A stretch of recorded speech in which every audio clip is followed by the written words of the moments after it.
பிதாசுதன் பரிசுத்த ஆவியின் பெயராலே ஆமென். ஆண்டவர் உங்களோடு இருப்பாராக, உம் ஆன்மாவோடும் இருப்பாராக.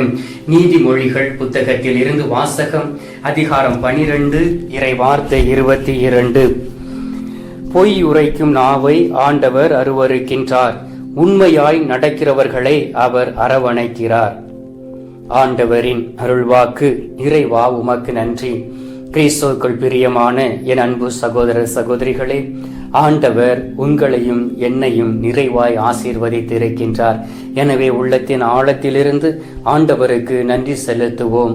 இந்த நாள் முழுவதும் ஆண்டவரை கண்முன் வைத்து நாம் நடப்போம். ஏனென்றால் ஆண்டவர் உண்மையுள்ள தெய்வமாய் இருக்கின்றார். அவரே வழியும் சத்தியமும் ஜீவனுமாய் இருக்கின்றார். அவருடைய வழியில் நடக்கக்கூடிய நம்மளையும் ஆண்டவர் நிறைவாய் ஆசீர்வதித்துக் கொண்டிருக்கின்றார், ஆசீர்வதித்திருக்கின்றார். எனவே தான் அதிகாலையில் எழுந்து நாம் அவரை தேடி கொண்டிருக்கின்றோம். அன்பார்ந்தவர்களே, இந்த நாளில் ஆண்டவர் நம்மை பார்த்து சொல்லுகின்றார், உண்மையாய் நடப்பது அவருக்கு பிரியமாய் இருக்கின்றது. நீங்களும் நானும் அவருக்கு முன்பாக உண்மையாய் நடக்கக்கூடிய வேளையிலே ஆண்டவர் மிகுந்த சந்தோஷப்படுகின்றார். அந்த சந்தோஷம் நமக்கு நிறைவை கொடுக்கின்றது. ஆண்டவர் நம்மை குறித்து மகிழ்ச்சி கொள்கிறார் என்றால், நம் மீது பிரியம் வைத்திருக்கிறார் என்றால், அதுதான் மிகுந்த ஆசீர்வாதம் என்பதை நாம் அறிந்திருக்க வேண்டும். அன்பார்ந்தவர்களே, ஆண்டவர் நான் பொய் பேசுகிறவர்களை மிகவும் வெறுக்கின்றார். ஏன் தெரியுமா? கொலைகாரன் கூட இந்த உலகத்தில் திருந்துவான், ஆனால் பொய் பேசுகிறவன் ஒரு நாளும் திருந்த மாட்டான். நீங்கள் ஆண்டவருடைய வார்த்தைகளை தொடக்க நூலில் இருந்து திருவெளிப்பாடு வரை வாசித்து பாருங்கள். ஆயிரக்கணக்கான இடங்களில் இந்த பொய் பேசுகிறவர்களை குறித்து ஆண்டவர் சொல்லுகின்றார். ஏனென்றால் அவர்கள் திருந்துவது மிகவும் அரிதான காரியம். பொய் பேசி பேசி பழகக்கூடிய நேரத்திலே அவர்களிடம் உண்மை இருக்காது. ஒரு பொய்யை மறைக்க, ஒரு தவறை மறைக்க இன்னொரு பொய் செய்வார்கள், இன்னொரு தவறை செய்வார்கள்.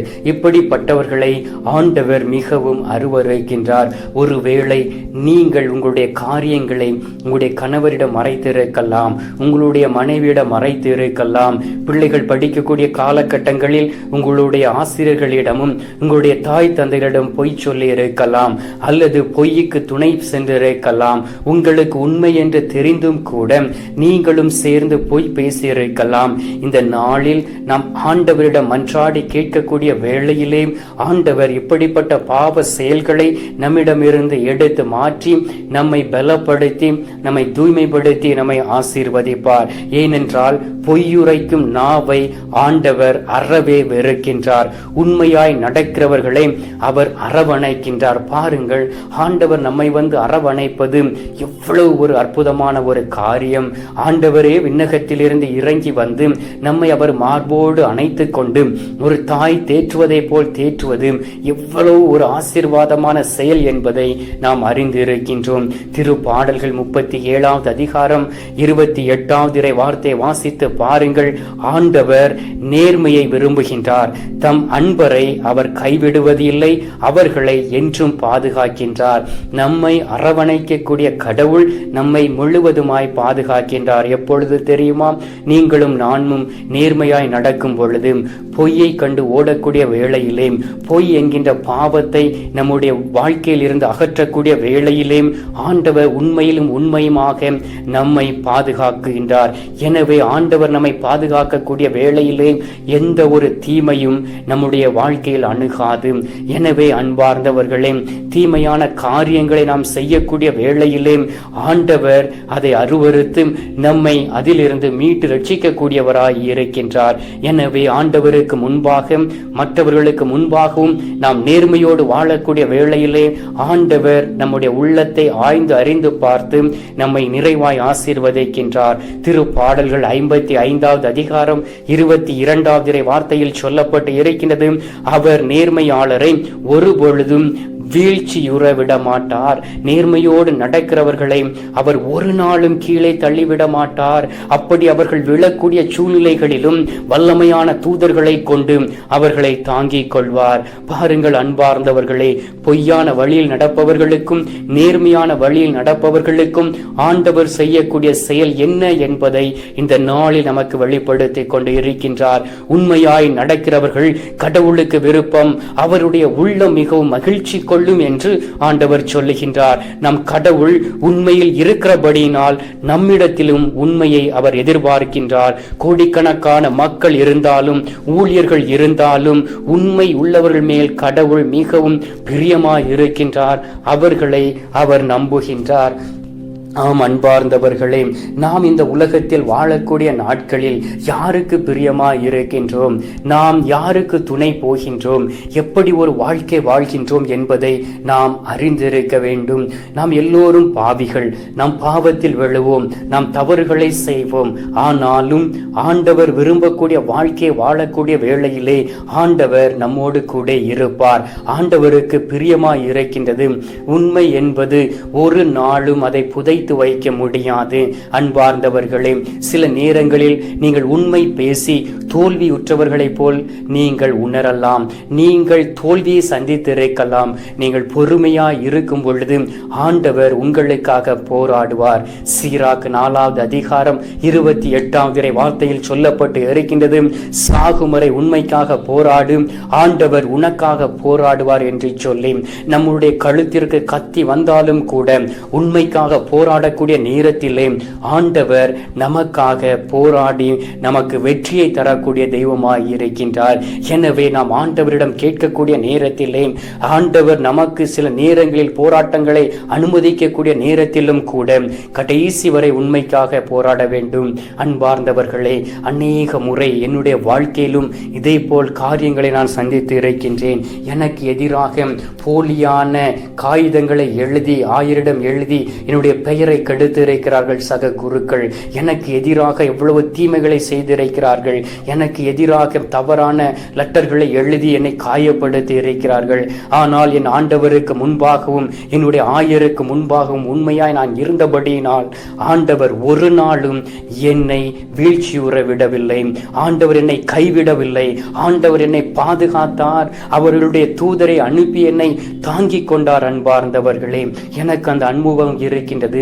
எனவே தான் நீங்கள் பொய் பேசாதபடி உண்மைக்கு ஏற்ப நடக்கவர்களாய் இருக்கக்கூடிய நேரத்திலே ஆண்டவர் உங்களை தாங்கிக் கொள்வார். அவருடைய கரங்களில் நீங்கள் மணி மகுடமாய் நீங்கள் திகழ்வீர்கள். பாருங்கள், எபிரேயர் 3:2 சொல்லப்பட்டு இருக்கின்றது, கடவுளின் குடும்பத்தினர் அனைவரிடையும் மோசே நம்பிக்கை உரியவராய் இருந்தார். இவ்வாறே இவரும் தம்மை நியமித்த கடவுளுக்கு நம்பிக்கைக்குரியவராய் இருந்தார். பாருங்கள், மோய்சன் கடவுளுக்கு முன்பாக நம்பிக்கைக்குரியவராய் இருந்தபடியினால் ஆண்டவர் அவரை ஒரு தலைவராக உயர்த்தி இஸ்ரவேல் மக்கள் அனைவருடைய மீட்பிற்காக அவரை தயார்படுத்தினார். அன்பார்ந்தவர்களே, நாமும் சாந்தமுள்ள பிள்ளைகளாய் இருக்க வேண்டும். அமைதியோடு இருந்து ஆண்டவரிடம் கேட்கக்கூடிய வேளையிலே நம்மிடம் இருக்கக்கூடிய பொய்யுரைக்கும் நாவை எடுத்து மாற்றுவார். அன்பார்ந்தவர்களே, எந்த சூழ்நிலையிலும் பொய்யுக்கு துணை போவாதீர்கள். அப்படி போனீர்கள் என்றால் ஆண்டவருடைய ஆசீர்வாதம் ஒரு நாளும் உங்களிடம் வந்து தங்காது. இந்த நாளில் ஆண்டவர் நம்மை ஆசீர்வதித்துக் கொண்டு இருக்கின்றார். ஆண்டவர் நம்மை தாங்குகின்றார். எனவே இந்த நேரத்தில் நாம் ஆண்டவரிடம் கேட்போம். சில நேரங்களில் தவறு இருக்கலாம். எல்லா மனிதரும் தவறுவார்கள். நாம் தவறக்கூடிய வேளையிலே ஆண்டவர் நம்மை தாங்கிக் கொள்வார் என்கின்ற நம்பிக்கையோடு ஆண்டவரிடம் கேட்போம். ஆண்டவரிடம் உண்மையாய் இருப்போம். ஆண்டவர் தரக்கூடிய நிறைவின் ஆசீர்வாதத்தை பெற்றுக் கொள்வோம். எனவே சிறிது நேரம் என்னோடு இணைந்து நீங்கள் ஜெபிப்பீர்களா? இப்பொழுது நாம் ஜெபிக்கலாம். எங்கள் பரலோக தந்தையே, இயேசு கிறிஸ்துவை தூய நல் ஆவியே, தந்தை, இந்த அருமையான காலை பொழுதிற்காக உமக்கு நன்றி சொல்லி உம்மை துதிக்கிறோம் சுவாமி. இந்த அதிகாலையிலே உண்மையாய் நடப்பது உமக்கு பிரியம் என்பதை எங்களுக்கு கற்றுக் கொடுத்தீரே. பொய்யுரைக்கும் நாவை நீர் வெறுக்கிறீர் என்பதையும் எங்களுக்கு சொல்லிக் கொடுத்தீரே. அதற்காக உமக்கு நன்றி சொல்லி உம்மை துதிக்கிறோம் சுவாமி.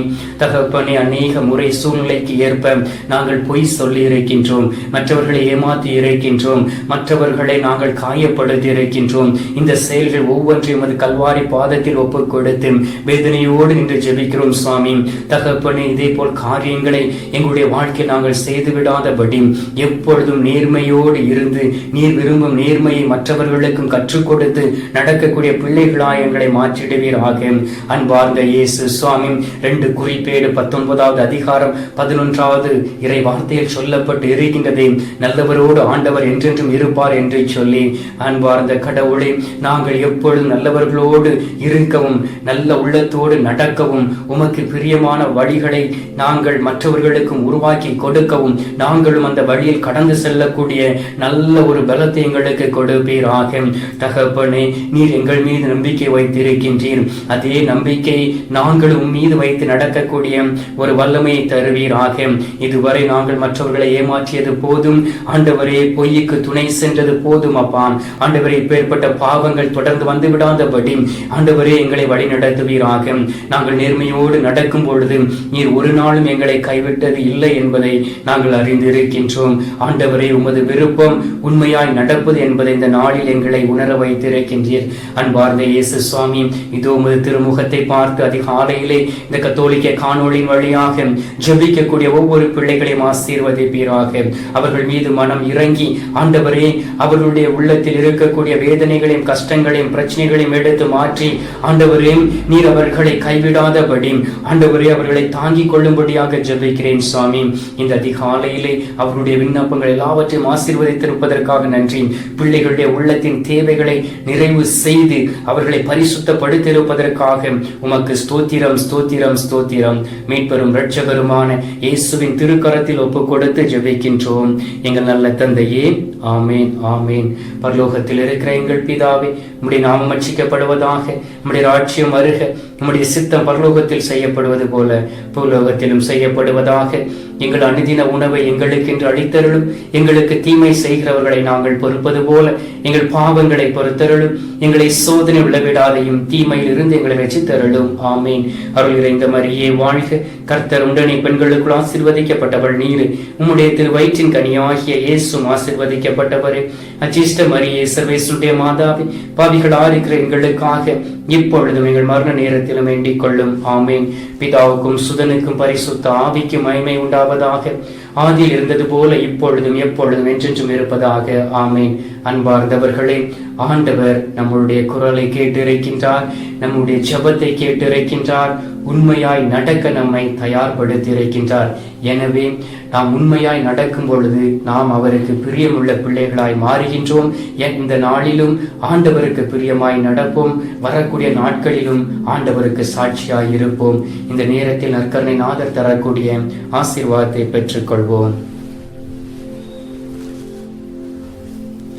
எல்லாம் வல்ல இறைவன் பிதா, சுதன், பரிசுத்த ஆவி உங்களை ஆசீர்வதிப்பாராக. ஆமேன்.